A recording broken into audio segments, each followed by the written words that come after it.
ನೆಲಮಂಗಲ ನಗರಸಭೆ ವ್ಯಾಪ್ತಿಯ ಜಾಸ್ ಟೋಲ್ ಸಮೀಪವಿರುವ ರಾಶಿ ಗೇಟ್ವೇ ಬಡಾವಣೆಯ ನಿವಾಸಿಗಳಿಂದ ಬಡಾವಣೆಯ ಸುತ್ತಮುತ್ತ ಸ್ವಚ್ಛತಾ ಆಂದೋಲನ ನಗರಸಭೆ ಸಹಯೋಗದೊಂದಿಗೆ ಆಚರಿಸಲಾಯಿತು.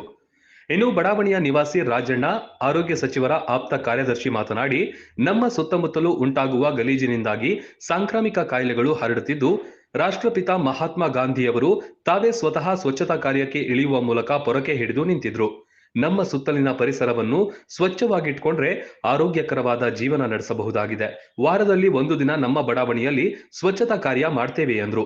ಈ ಸಂದರ್ಭದಲ್ಲಿ ರಾಶಿ ಗೇಟ್ವೇ ಬಡಾವಣೆ ನಿವಾಸಿಗಳಾದ ಮಣಿಕಂಠ, ರವಿ ಅಂಗಡಿ, ರಮೇಶ್, ಶೈಲಜಾ, ವಸಂತಿ, ಪ್ರಕಾಶ್ ಕಂಠಿ ಮತ್ತಿತರರು ಉಪಸ್ಥಿತರಿದ್ದರು.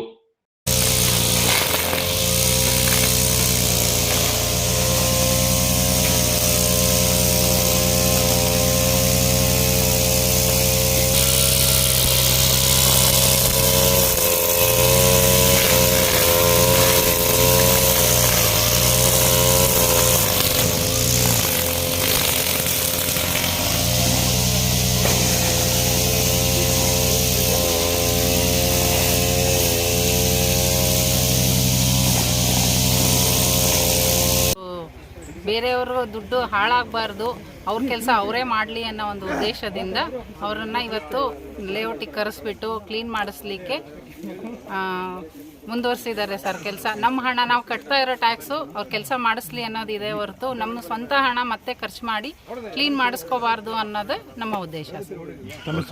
ವಸಂತಿ. ಹೌದು. ಯಾವ ರೀತಿ ಯಾವ ಪಾರ್ಕ್ ಮಾಡ್ತಾ ಇದ್ದೀರಾ? ಈಗ ಪಾರ್ಕ್ ನಂಬರು ಇದು 32. ಇದು ಏನು ಈ ಕುಟುಂಬ ರಾಶಿ ಕುಟುಂಬ ಅಂತ ಒಂದು ಹೆಸರು ಇಟ್ಕೊಂಡಿದ್ದೀವಿ. ಈ ಲೇಔಟ್ ಆಗಿರೋಂಥ ಜನ ಎಲ್ಲ ಸೇರ್ಕೊಂಡು ಸುಮ್ಮನೆ ಮನೆ ಕುಂತ್ಕೊಂಡು ಕಾಲ ಹಾಕ್ತಿದ್ದೋ ಅಥವಾ ಮೊಬೈಲ್ ನೋಡ್ಕೊಂಡು ಏನೋ ಕಾಲ ಹಾಕೋದ್ರ ಬದಲು ಅಟ್ಲೀಸ್ಟ್ ಸ್ವಚ್ಛತಾ ಆಂದೋಲನ ನಾವಾಗಿ ಸೇರಿ ಮಾಡೋಣ ಅನ್ನೋದೊಂದು ಹೋದ ವಾರದಿಂದ ನಾವು ರವಿ ಸರು ಮತ್ತು ರಮೇಶ್ ಸರ್ ಎಲ್ಲ ಸೇರ್ಕೊಂಡು ಮಾತಾಡಬೇಕಾದ್ರೆ ಆಯಿತು ಮಾಡೋಣ ಅನ್ನೋದೊಂದು ಎಲ್ಲರ ಅಭಿಪ್ರಾಯ ಬಂತು. ಆಮೇಲೆ ನಗರಸಭೆ ಕೂಡ ನಾವು ಏನು ಈ ಗ್ರಾಮ ಪಂಚಾಯಿತಿ ಹೆಲ್ತ್ ಇನ್ಸ್ಪೆಕ್ಟ್ರು ಬೀಜು ಅವ್ರಿಗೆ ಫೋನ್ ಮೂಲಕ ಮಾತಾಡೋದು. ಆಯಿತು, ನಾನು ಕಳಿಸ್ಕೊಡ್ತೀನಿ, ನೀವು ಮಾಡಿಸ್ಕೊಬೋದು ಅಂತ ಹೇಳಿದ್ದಾರೆ. ಅವರು ಬಂದಾದಮೇಲೆ ಇನ್ನೂ ಶುರುವಾಯ್ತು. ಇವತ್ತು ಫಸ್ಟ್ ಡೇ. ಪ್ರತಿ ವೀಕ್ಲಿ 3 ಡೇಸು ಬರ್ತೀನಿ ಅಂತ ಹೇಳಿದ್ದಾರೆ. 1 by 1 ಎಲ್ಲ ಪಾರ್ಕ್ಗಳು ಕಂಪ್ಲೀಟ್ ಮಾಡ್ತೀನಿ ಅಂತ ಹೇಳಿದ್ದಾರೆ. ಎಲ್ಲ ರೋಡ್ಗಳು ಕಂಪ್ಲೀಟ್ ಮಾಡ್ತೀನಿ ಅಂತಿದ್ದಾರೆ. ಮತ್ತು ಸೈಟ್ಗಳು ಅವ್ರವ್ರು ಮಾಡ್ಕೊತಾರೆ. ಯಾರು ಸೈಟ್ ಓನರ್ ಇದ್ದಾರೆ ಅವ್ರವ್ರು ಮಾಡ್ಕೊತಾರೆ. ಇವ್ರದ್ದು ಮಾತ್ರ ಈ ಪಾರ್ಕು ಮತ್ತು ರೋಡ್ಗಳ್ದೆಲ್ಲ ಕ್ಲೀನಾಗಿ ಮಾಡಿ ಕ್ಲೀನಾಗಿ ಇಡೋಣ ಅನ್ನೋದೊಂದು ನಮ್ಮ ಅಭಿಪ್ರಾಯ ಇತ್ತು. ನಾವು ಕೂಡ ಅವ್ರ ಜೊತೆಗೆ ಕೈ ಜೋಡಿಸೋಣ. ಅಟ್ಲೀಸ್ಟ್ ಏನೋ ಮನೆ ಕುಂತ್ಕೊಳ್ಳೋದು. ಇವತ್ತು ಸಂಡೇ ಸುಮ್ಮನೆ ಅಲ್ಲಿ ಕುಂತಿದ್ರು ಟೈಮ್ ಪಾಸ್ ಆಗ್ತದೆ. ಅದ್ರ ಬದಲು ನಾವು ಇಲ್ಲಿ ಜೊತೆಗೆ ಬಂದು ಎಲ್ಲರೂ ಅವ್ರ ಜೊತೆಗೆ ನಾವು ಕೈ ಜೋಡಿಸಿದ್ರೆ ಅವ್ರಿಗೂ ಒಂಥರ ಖುಷಿ ಆಗ್ತದೆ. ಅಥವಾ ನಾವು ಕೂಡ ಅಲ್ಲಿದ್ದಾಗ ಸ್ವಚ್ಛವಾಗಿ ಕ್ಲೀನ್ ಆಗ್ತದೆ ಅನ್ನೋ ಒಂದು ಉದ್ದೇಶಕ್ಕೆ ನಾವು ಈ ಥರ ಪ್ಲ್ಯಾನ್ ಮಾಡಿದ್ವಿ. ಸರಿ, ಅಂದರೆ ನಾವು ಕೂಡ ಇದೇ ಫಸ್ಟ್ ಟೈಮ್ ಪಾಪ ಅವ್ರಿಗೆ ಮಾತಾಡೋದು ನಾವು. ಈಗ ನಾವು ಅವರು ಕೂಡ ಗಮನಿಸಿ ಬಂದು ಮಾಡಬೇಕಾಗಿತ್ತು. ಸೊ ಅವ್ರಿಗೆ ಗೊತ್ತಿಲ್ವೋ ಅನ್ನೋದು ನಮಗೂ ಅರ್ಥ ಆಗ್ತಾ ಇಲ್ಲ. ಸೊ ನಾನು ನೆನ್ನೆ ಅವರು ಹೆಲ್ತ್ ಇನ್ಸ್ಪೆಕ್ಟ್ರು ಬೀಜುಗೆ ಮಾತಾಡಿದಾಗ, ಇಲ್ಲ ಸರ್ ನಾನು ಕಳಿಸ್ಕೊಡ್ತಾ ಇದ್ದೀನಿ, ನೀವು ಮಾಡಿಸ್ಕೊಳ್ಳಿ ಅಂತ ಹೇಳಿದ್ರು. ಸೊ ಮೊನ್ನೆ ಕೂಡ ನಾನು ಹೇಳಿದಾಗ ವೀಕ್ಲಿ 3 ಡೇಸ್ ಮಾಡಿಕೊಡ್ತೀನಿ ಅಂತ ಹೇಳಿದ್ದಾರೆ. ನಾವು ಟ್ಯಾಕ್ಸ್ ಕೊಡೋದ್ರಿಂದ ನಮಗೆ ರೇಟ್ಸ್ ಐತಲ್ವಾ ಕೇಳೋಕ್ಕೆ. ಈಗ ನಾವು ಏನೂ ಇಲ್ದಲೇ ಇದ್ದು ಈಗ ನಮ್ಮ ವಾಸದ ಮನೆ ಕೇಳೋಕ್ಕಾಗ್ತದ?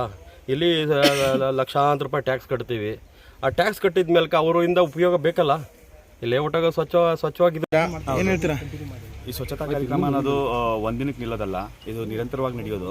ಇದೇನೆಂದರೆ ಸಹಕಾರ ಬಂದು ನಗರಸಭೆಯಿಂದ ಸಹಕಾರ ಇರಬೇಕು. ಹಂಗೆ ನಡೀತಾ ಇದೆ. ಇಷ್ಟು ದಿನ ನಾವು ಏನು ಕೇಳಿರಲಿಲ್ಲ ಅವ್ರನ್ನ. ಯಾಕೆಂದರೆ ಅವ್ರಿಗೂ ತುಂಬ ಸಮಸ್ಯೆಗಳು ತುಂಬ ಇರುತ್ತೆ. ನಾವು ನಮ್ಮ ಸಮಸ್ಯೆ ಏನಿದೆ ಇದನ್ನು ಅದಕ್ಕೆ ಮುಂದೆ ಪ್ರಸ್ತುತಪಟ್ಟರೆ ಅವ್ರು ಬಂದು ಅದಕ್ಕೆ ಇನಿಷಿಯೇಟ್ ತೊಗೊಂಡು ಮಾಡೋಕ್ಕಾಗೋದು. ಈಗ ನಾವು ಅದನ್ನು ನಮ್ಮ ಸಮಸ್ಯೆ ಹಿಂಗಿದೆ, ಈ ಥರ ತೊಂದರೆಗಳು ಅಂದರೆ ಪಾರ್ಕ್ಗಳು ಈ ಥರ ಕಸ ಎಲ್ಲ ಜಾಸ್ತಿ ಆಗಿದೆ, ಅದನ್ನು ನಿರ್ವಹಣೆ ಮಾಡಿ ಅಂತ ಹೇಳಿದ್ವಿ. ಹಂಗಾಗಿ ಈಗ ಅವರು ಇನಿಷಿಯೇಟಿವ್ ತೊಗೊಂಡು ಬಂದಿದ್ದಾರೆ. ಸೊ ಇದನ್ನು ಕಂಟಿನ್ಯೂ ಮಾಡಲಿ ಅಂತಲೇ ನಮ್ಮ ಅಭಿಪ್ರಾಯ. ಅವ್ರು ಕಂಟಿನ್ಯೂ ಮಾಡಿದಂಗೆ ನಮ್ಮ ಸಹಕಾರನೂ ಅವ್ರಿಗೆ ಇದ್ದೇ ಇರುತ್ತೆ. ಎಲ್ಲ ಸೈಟ್ ಮಾಲೀಕರು ಸಹಕಾರ ಇದ್ದೇ ಇರುತ್ತೆ. ರಮೇಶ್ ಸರ್. ಮಣಿಕಂಠ ಅಂತ.